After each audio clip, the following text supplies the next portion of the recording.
let's talk about some ways to take care of yourself during your regular weekly, monthly, and annual routines.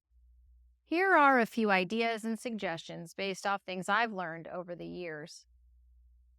First, as a rule, I try to take at least 1 week per quarter off of work with clients. Those weeks might be used for a vacation or a staycation or perhaps professional development, but nonetheless, giving myself a mental break from clinical hours and shifting my rhythm.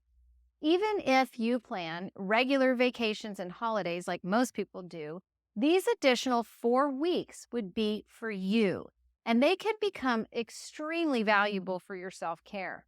The increased revenue from offering intensives made it possible for me, and I do believe it can do the same for you. Secondly, when attending an event for professional development or continuing education, try to go in person whenever possible. This is a great opportunity to network with other professionals, and candidly, sometimes the connection is more valuable than the training that we receive.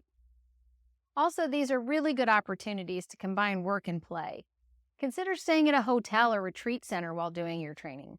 Go a few days early, or better yet, find a clinical study buddy to attend training with you so you can bounce ideas off each other and share downtime for self-care or just letting your hair down to have a little fun together.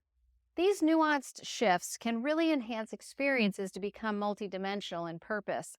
Learning, working, playing, and rest, now that is working smarter, not harder.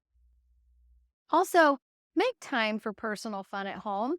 Obviously, there are lots of ways to have fun, but this could be reading, not just clinical or research reading, but fun reading. Watching movies, going to live shows or concerts. Perhaps it's time to cultivate and practice a hobby that you've always wanted to pick up, like learning a new language or playing an instrument. The bottom line is that anything that you would suggest for a client to do to be more holistic or practicing good self-care is something that you should be considering and practicing yourself.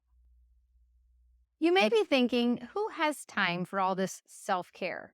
Well, believe it or not, I think we do. You do. This might drive you crazy, but if you really don't think you have time to take breaks for yourself, then I recommend trying out this quick experiment.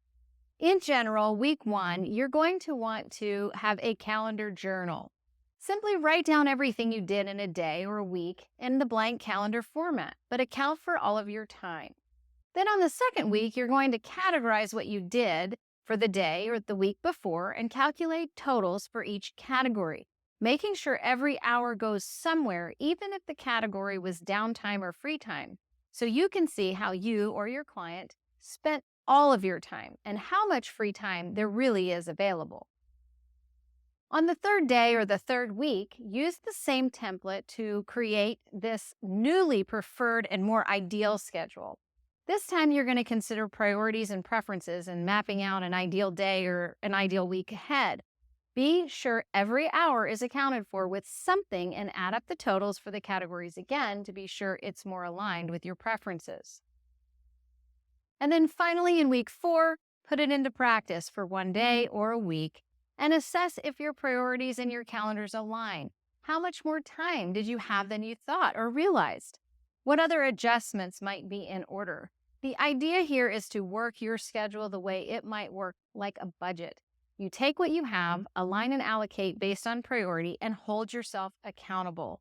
These exercises are really good for anyone who finds themselves out of balance. And the reality is, there's only 24 hours in a day for everyone, and we all have the same challenge. So, at the end of the exercise, ask yourself, what did you notice? How much free time did you have?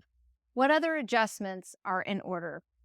This practice will help you take control of or take radical responsibility for the way you spend your time and the outcomes you truly desire.